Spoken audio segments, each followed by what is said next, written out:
Assalamualaikum warahmatullahi wabarakatuh. Di sini saya perwakilan dari kelompok C selaku moderator saat presentasi ini. Di sini kami dari kelompok C akan mempresentasikan tentang analisis mutu kiawi pangan dengan sampel uwi ungu. Tentunya saya tidak sendiri, yaitu kelompok C yang beranggotakan saya sendiri, Nanda Madya Ramadan, kemudian ada Fatia Riza, Feby Aurelia, Hanan, Makaila, Muhammad Razef, Putri Tampu Bolon, Raisa Fasya, Salsabila Arina, dan Sofi. Yang pertama itu adalah sekilas tentang ubi ungu itu. Apa sih ubi ungu itu? Ubi ungu atau Ipomea batatas adalah jenis umbi-umbian, berbentuk seperti umbi pada umumnya, dengan warna ungu. Sering disebut sebagai purple yam dalam bahasa Inggris. Kemudian kita akan masuk dalam analisisnya. Yang pertama akan dijelaskan oleh teman saya. Dipersilahkan.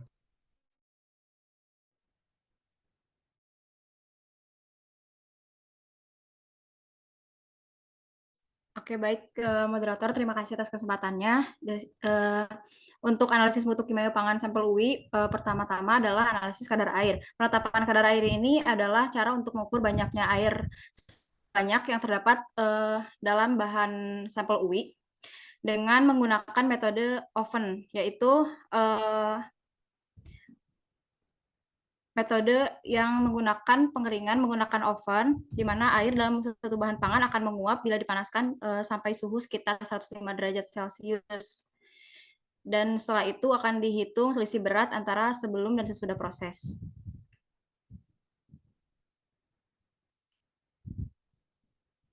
Berikut adalah prosedur kerja analisis kadar air metode oven, dapat dilihat pada layar.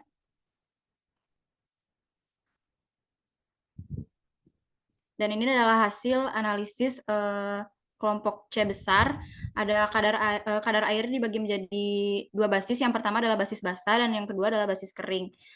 Dari 2 kali ulangan didapatkan rata-rata sebesar 4,328 dan 4,321 untuk kadar air basis basah. Kemudian untuk kadar air basis kering didapatkan rata-rata sebesar 4,547 dan 4,562. Dari pengujian hasil data ini, kemudian akan dihitung standar deviasi persen RSD dan persen RSDH-nya. Sayangnya untuk data kelompok kami, karena persen RSD-nya itu lebih besar dibanding RSDH-nya, maka datanya tidak dapat diterima. Oke, baik. Selanjutnya adalah analisis kadar abu. Selain kadar air, pada sampel bahan pangan UI ungu juga akan dilakukan analisis kadar abu. Kenapa sih perlu dilakukan analisis kadar abu? Jadi, abu itu kan residu anorganik yang diperoleh dari pemanasan. Nanti kan ada residunya tuh. Nah, itulah yang akan dihitung dan dianggap sebagai kadar abu yang terkandung dalam suatu bahan. Untuk pengujian kadar abu sendiri akan digunakan metode gravimetri yang berdasarkan pada pengukuran berat atau bobot suatu unsur dan senyawa tertentu.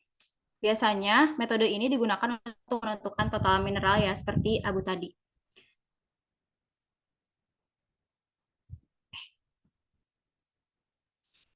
Berikut adalah prosedur kerja analisis kadar abu, dapat dilihat pada layar. Kemudian untuk hasil data pengujian dari kelompok C besar adalah sebagai berikut yang terlihat seperti pada layar.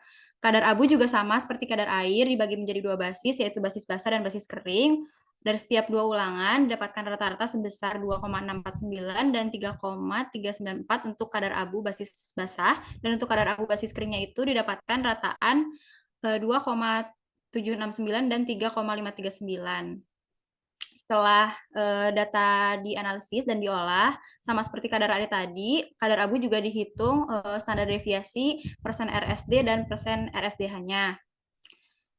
Akan tetapi untuk kelompok kami juga hasilnya sama, karena persen RSD-nya itu lebih besar dibanding persen RSDH-nya, jadi kedua data dari kedua basis itu tidak dapat diterima. Sekian yang dapat saya sampaikan, saya kembalikan ke moderator. Terima kasih.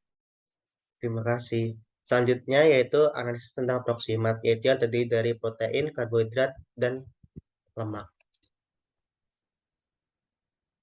Yang pertama ada analisis tentang karbohidrat. Karbohidrat ini diuji dengan metode yang bernama metode Loove-Scroll. Metode ini didasarkan pada reaksi yang terjadi antara monosakarida dengan larutan koper. Monosakarida ini akan mereduksi CuO yang terkandung dalam larutan Loove-Scroll menjadi Cu2O. Kelebihan CuO ini selanjutnya direduksi oleh Ki berlebih, sehingga dilepaskan I2. Tahap selanjutnya, I2 yang dibebaskan tersebut dititrasi dengan larutan N2S2O3 atau natrium tiosulfat. Prinsip metode analisis ini yang digunakan yaitu titrasi iodometri dengan menganalisis I2 atau iodin bebas untuk dijadikan dasar penetapan kadar. Kemudian diperoleh hasil dari analisis karbohidrat ini diperoleh persen gula sebelum inversi sekian, kemudian persen gula sesudah inversi sekian, dan persen gula total sebagai sukrosa sekian, dan persen sukrosa sekian. Dari hasil analisis ini didapatkan standar deviasi 0,9851 dan persen RCD-nya 9,8248%, persen RSDH sama dengan 2,8273%. Dari RSD dan RSDH ini dinyatakan persen RSD lebih besar dari persen RSDH. Dengan dapat disimpulkan, data ini tidak dapat diterima. Oke, pembahasan sedikit dari analisis karbohidrat ini. Data ini tidak dapat diterima dikarenakan nilai persen RSD ini lebih besar daripada nilai persen RSDH. Menurut penelitian yang telah dilakukan oleh Lai, Hici, dan kawan-kawan pada tahun 2013, ubi jalar segar memiliki kandungan gula total tertinggi, yaitu 8,41%, sementara kandungan gula terendah yaitu sebesar 4,5%. Untuk ubi jalar segar sendiri, kandungan maltosanya ini sangat rendah, 0 sampai 0,39%, dikarenakan 49,92% hingga 92,43% dari total gula adalah sukrosa, yang dimana sukrosa ini adalah komposisi gula utama pada ubi jalar segar. Selanjutnya adalah analisis lemak. Dipersilahkan untuk yang mempresentasikan tentang lemak.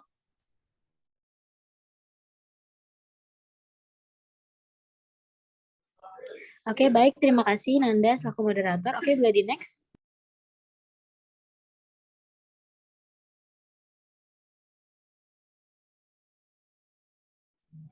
Oke, jadi lemak adalah zat organik hidrofobik yang bersifat sukar larut dalam air tetapi dapat larut dalam pelarut organik. Contohnya seperti kloroform, eter, dan benzen. Untuk unsur penyusun lemak sendiri ada karbon, hidrogen, oksigen, dan kadang-kadang fosforus serta nitrogen menurut Hardinshah 2014. Oke, lady next. Oke, baik. Pada slide ini terdapat metode dan prinsipnya. Jadi, untuk analisis kadar lemak metode Soklet, metode dan prinsipnya sendiri ada ekstraksi dengan menggunakan ekstraktor Soklet, analisis secara langsung dengan mengekstrak lemak atau minyak dari suatu sampel. Kemudian, menggunakan pelarut organik nonpolar yaitu heksana. Oke, boleh di next. Oke, baik. Di sini ada tabel hasil dan berupa pembahasan. Pada kelompok C, kami menggunakan 2 ulangan, yaitu hasil dari penelitian kadar lemak pada bubuk uwi ini diperoleh data berat sampel, yaitu 5.015 gram dengan berat lemak 0,070 gram dengan kadar lemak sebesar 1,40% pada ulangan ke-1. Selanjutnya, pada ulangan kedua diperoleh data berat sampel 5,005 gram dengan berat lemak 0,470 gram dan kadar lemak sebesar 9,39%. Kemudian peralut yang digunakan ialah pada percobaan ini ialah heksana. Kemudian penentuan kadar lemak dengan metode Soklet membutuhkan waktu ekstraksi sebesar 4 hingga 6 jam untuk mencapai 5 sampai 6 sirkulasi. Oke. Selanjutnya saya kembalikan kepada moderator Nanda. Terima kasih. Terima kasih. Selanjutnya protein. Boleh langsung saja ya. Baik, terima kasih kepada Nanda selaku moderator, yaitu selanjutnya protein. Berikut alat dan bahan yang digunakan dalam pengujian analisis dari kadar protein. Berikut adalah prinsip metode dari analisis kadar protein. Metode kerja. Metode standar Association of Official Agriculture Chemists yaitu pengukuran kandungan nitrogen total dalam bahan pangan. Kandungan nitrogen rata-rata di dalam protein adalah sekitar 16%, maka faktor 6,25 yaitu 100/16 dapat digunakan untuk mengkonversi nitrogen menjadi protein. Metode semi-mikro lebih banyak digunakan untuk sampel yang relatif homogen. Berikut adalah prosedur kerja dari standarisasi HCl. Berikut adalah prosedur kerja dari analisis kadar protein dalam sampel. Dan slide ini menjelaskan mengenai lanjutan dari prosedur kerja analisis kadar protein. Berikut adalah hasil dari standarisasi HCl. Untuk berat boraks yang ditimbang itu ada 1,92 gram. Untuk ulangan pertama, hasil normalitas HCl yang didapatkan 0,0734. Untuk ulangan kedua, normalitas HCl yang didapatkan 0,0734. Dan untuk ulangan 3, normalitas HCl-nya 0,0739. Rata-rata normalitasnya yaitu 0,0736. Berikut adalah hasil dari analisis kadar protein.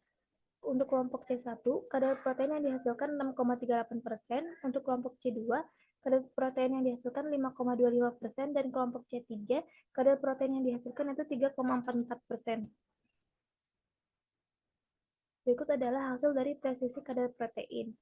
Dapat disimpulkan bahwa persen RSD ini lebih besar dari persen RSDH, maka data tidak dapat diterima. Pembahasan dari pengujian analisis kadar protein yaitu berdasarkan pengujian pada sampel UI didapatkan persen kadar protein pada kelompok C1 yaitu 6,38%, pada kelompok C2 didapatkan persen kadar protein 5,25%, pada kelompok C3 didapatkan persen kadar protein yaitu 3,44%, dan berdasarkan data presisi kadar protein ini tidak dapat diterima dikarenakan nilai RSD lebih besar daripada persen RSDH.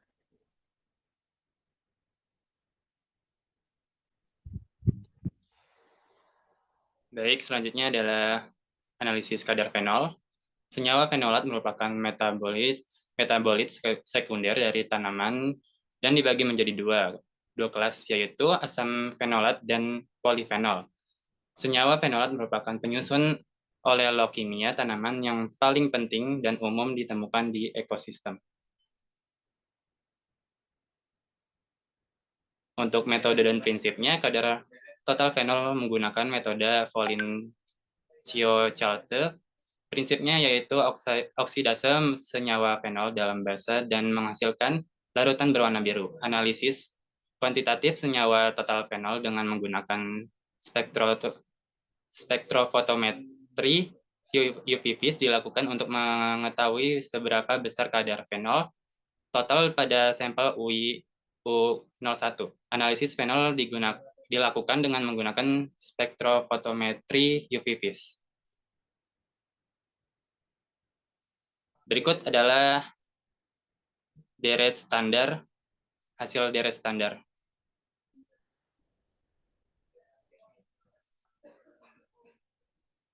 Dan selanjutnya ini adalah hasil analisis sampel yang menghasilkan rata-rata konsentrasi fenol dari ketiga kelompok adalah 8,291 dan rata-rata kadar fenol yang didapat adalah 0,0819% untuk volume 2,5 ml. Untuk volume sampel 5 ml menghasilkan rata-rata konsentrasi fenol dari ketiga kelompok adalah sebesar 19,7856 dan rata-rata kadar fenol yang didapat adalah 0,0985%. Dari hasil presisi yang didapat dari kedua percobaan tersebut, persen RSDA lebih besar daripada persen RSD lebih besar daripada persen RSDH, yang dapat disimpulkan data tersebut tidak dapat diterima.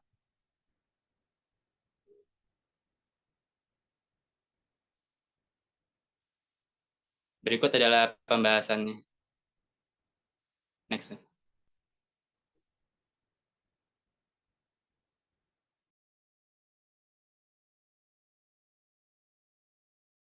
Selanjutnya penjelasan tentang analisis flavonoid. Baik, terima kasih Nanda. Yang ketujuh adalah analisis kadar flavonoid. Bisa di next.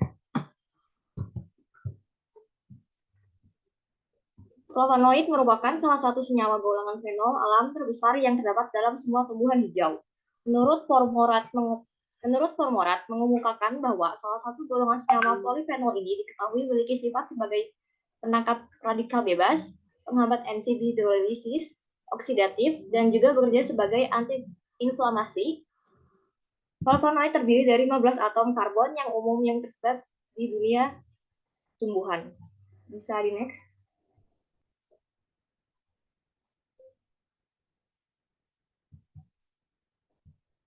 Kemudian untuk metode dan prinsip analisis kadar flavonoid, yaitu kadar flavonoid total dapat diketahui dengan metode spektrofotometri UV visible.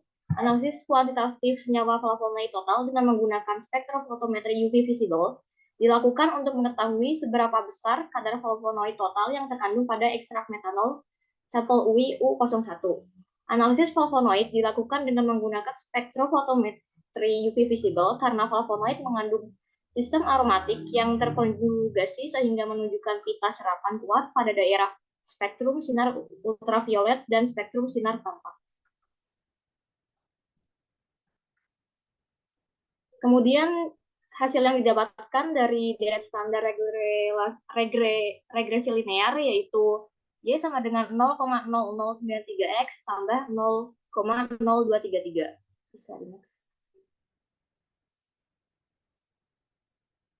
Dari data yang diperoleh untuk regresi linear yang didapatkan sebelumnya, selanjutnya dihitung absorbansi sampel pada volume sampel 2,5 kelompok C1, C2, dan C3 secara berturut-turut sebesar 0,120, 0,103, dan 0,096. Dan rata-rata konsentrasi flavonoid dari ketiga kelompok adalah 8,9283 dan rata-rata kadar flavonoid yang didapat adalah 0,0892. Kemudian data absorbansi dengan volume sampel 5 mili kelompok C1, C2, dan C3 secara berturut-turut sebesar 0,259, 0,290, dan 0,362. Dan rata-rata konsentrasi flavonoid dari ketiga kelompok yang didapatkan sebesar 30,1470. Dan rata-rata kadar flavonoid yang didapat adalah sebesar 0,1506%.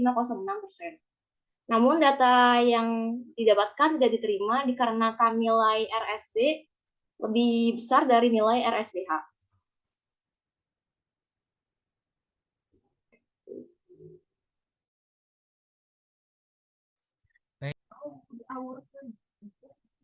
Kemudian selanjutnya adalah analisis antioksidan, analisis kadar antioksidan.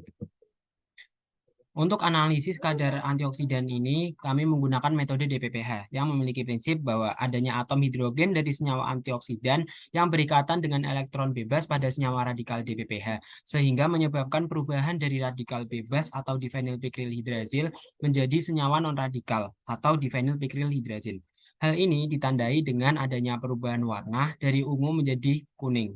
Yang terjadi adalah senyawa radikal bebas tereduksi oleh adanya antioksidan. Nah, DPPH dapat tereduksi dengan cara pemindahan hidrogen atau elektron dari senyawa antioksidan ke senyawa DPPH sebagai radikal bebas. Selanjutnya adalah hasil. Dari hasil uji analisis kadar antioksidan ini, dari 3 kelompok yang melakukan uji ini didapatkan rata-rata persentase antioksidan pada sampel UI U01 sebesar 0,0354. Dan untuk data presisi antioksidan didapatkan SD sebesar 0,0064, persentase RSD sebesar 18,07909605, dan persentase RSDH sebesar 6,6139. Dengan data tersebut, dengan persentase RSD yang lebih dari persentase RSDH, maka data ini dapat dinyatakan bahwa tidak dapat diterima. Maka data ini tidak dapat diterima. Selanjutnya akan dilanjutkan oleh rekan saya.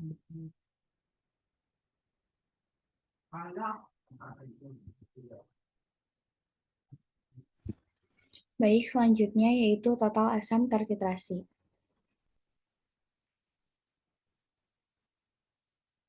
Metode dan prinsipnya. Titrasi merupakan salah satu metode yang digunakan untuk menentukan kadar suatu zat dengan menggunakan zat lain yang sudah diketahui konsentrasinya. Titrasi ada beberapa jenis yang dapat dibedakan berdasarkan jenis reaksi yang terlibat dalam proses titrasi. Prinsip yang digunakan yaitu titrasi asam basa. Biasanya dalam titrasi diperlukan indikator untuk melihat titik akhir titrasi.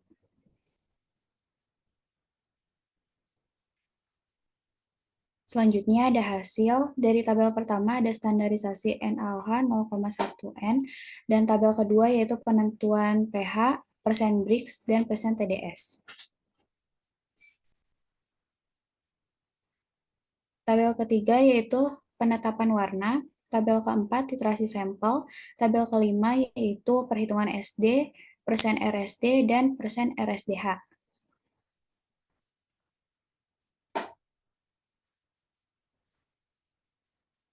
Berdasarkan data yang telah diuji, padatan terlarut dari lemon tinggi nilainya yaitu dari kelompok C, nilai rata-rata yang didapatkan nilai sebesar 5,6. Diperoleh data dari pengujian total asam tertitrasi, sampel sari lemon yaitu pada kelompok C1 didapatkan persen TAT sebesar 12,535%, pada kelompok C2 didapatkan persen TAT sebesar 11,615%, dan pada kelompok C3 didapatkan persen TAT sebesar 12,190%, dengan rata-rata 12,113%. SD yang didapatkan yaitu 0,465%, persen RSD yang didapatkan yaitu 2,839%, dan nilai persen RSDH yang didapat yaitu 2,748%. Karena nilai persen RSDH lebih besar dari nilai persen RSDH, maka tidak dapat diterima. Selanjutnya akan dilanjutkan oleh rekan saya. Untuk materi yang ke-10 yaitu mengenai mineral, natrium, dan klorida. Boleh slide selanjutnya. Nah, untuk mineral, natrium, dan klorida ini menggunakan metode argentometri Mohr, di mana prinsip dari metode ini adalah senyawa klorida dalam sampel dapat dititrasi dengan larutan perak nitrat atau AgNO3 dalam suasana yang netral atau sedikit basa dengan pH 7 sampai dengan 10. Menggunakan larutan indikator kalium kromat atau K2CrO4. Nah, perak nitrat AgCl diendapkan secara kuantitatif sebelum terjadinya titik akhir titrasi yang ditandai dengan mulai terbentuknya endapan perak kromat yang berwarna merah kecoklatan. Slide selanjutnya. Adapun hasil yang telah diperoleh oleh kelompok kami yaitu untuk standarisasi AgNO3 0,1 N, di mana memiliki rata-rata yakni adalah 0,0246. Sementara untuk penetapan sampel, untuk ulangan pertama, diperoleh persentase NaCl yaitu 24,423%, untuk ulangan kedua yaitu 24,566%, dan ulangan yang ketiga adalah 22,986%. Slide selanjutnya. Di mana persentase NaCl tadi dilakukan presisi dengan dihasilkan jumlah yaitu 71,975% dan memiliki rata-rata 23,993%. Sehingga dapat diperoleh nilai SD-nya yaitu atau standar deviasi yaitu 0,874.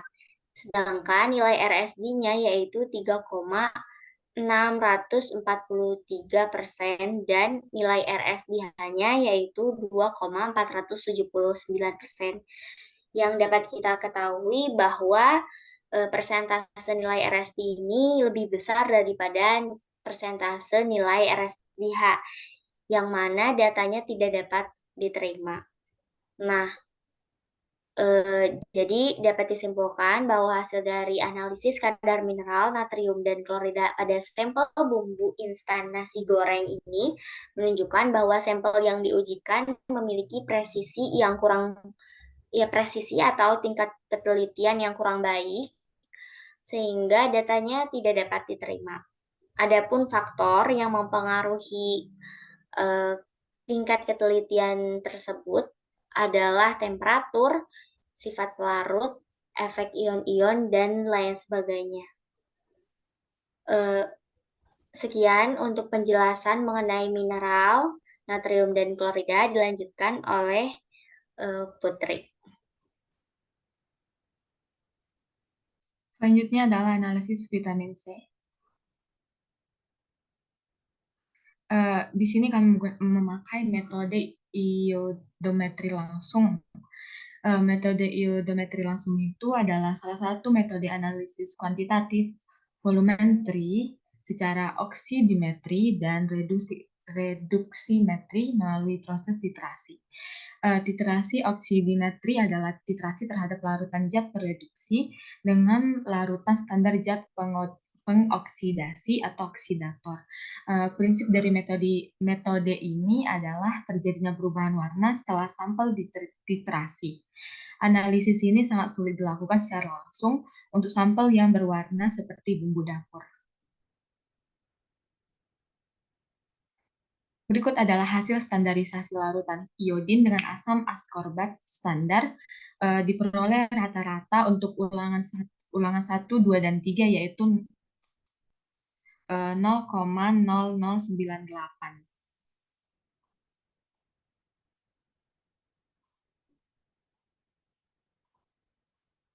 Selanjutnya adalah hasil penetapan sampel. Pada tabel ini kelompok 1 memakai pengenceran sebanyak 5 kali, kelompok C2 memakai 10 kali pengenceran, dan kelompok C3 memakai 25 kali pengenceran. Maka diperoleh miligram asam askorbat dan miligram asam askorbat per botol. Selanjutnya. Berikut adalah tabel presisi asam askorbat. Diperoleh nilai SD, persen RSDH, dan persen RSD. Selanjutnya. Berikut adalah pembahasannya. Metode titrasi iodometri langsung mengacu kepada titrasi dengan suatu larutan iod standar. Dipakai indikator kanji karena warna biru gelap dari kompleks iodin kanji bertindak sebagai suatu tes yang amat sensitif untuk iodin. Presisi mengacu pada kedekatan kesepakatan antara hasil uji. Biasanya presisi diukur sebagai simpangan baku atau SD atau simpangan baku relatif atau RSD. Pada sampel ini diperoleh nilai RSD lebih besar dari RSDH sehingga disimpulkan bahwa datanya tidak dapat diterima.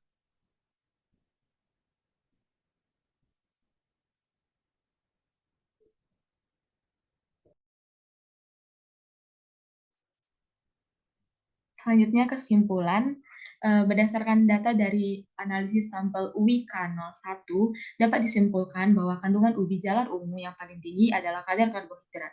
Hal ini sesuai dikarenakan ubi jalar ungu merupakan salah satu bahan pangan sumber karbohidrat. Namun, banyak data yang diperoleh dengan data yang tidak dapat diterima. Faktor yang menyebabkan data tidak dapat diterima dikarenakan terdapat kesalahan atau ketidaktelitian saat melakukan analisis.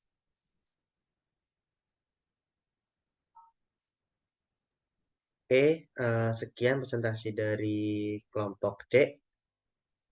Mohon maaf jika ada kurang dan salahnya. Terima kasih. Assalamualaikum warahmatullahi wabarakatuh.